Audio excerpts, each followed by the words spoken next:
Barack Obama might not like to admit it, but this is the man who's prompted his review and potential shake-up of US intelligence gathering. Edward Snowden's revelations last June, outlining widespread collection of telephone metadata and email, caused uproar.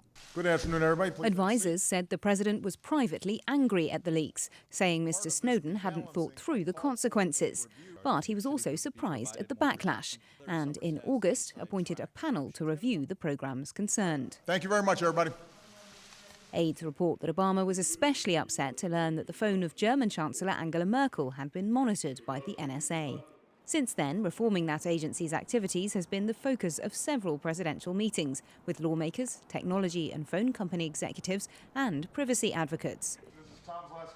The commander-in-chief is trying to walk the tightrope between addressing concerns about data protection from foreign leaders abroad and at home, but also satisfying intelligence and defense officials.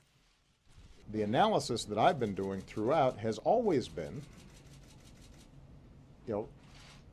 periodically looking at what we're doing and asking ourselves, are we doing this in the right way? Are we making sure that we're keeping the American people safe, number one? Are we also being true to our civil liberties and our privacy and our values? Alan Friedman, author of Cybersecurity and Cyber War, says Barack Obama's challenge is to satisfy several different interest groups. He has to assure Americans that their privacy is safe.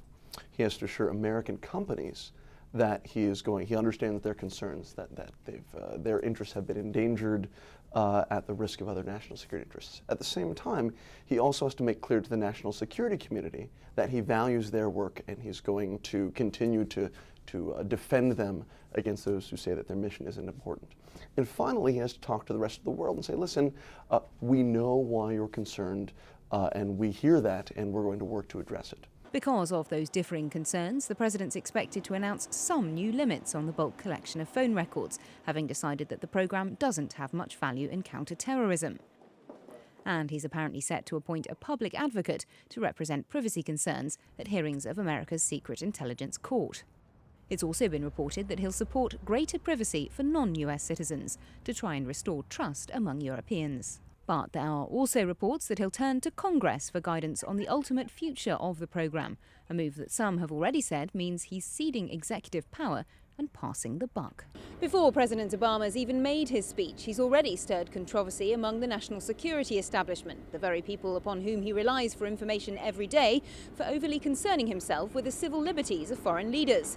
Meanwhile, civil liberties groups themselves say that the president must take this opportunity to roll back one of George W. Bush's most controversial surveillance programs, the bulk collection of phone data.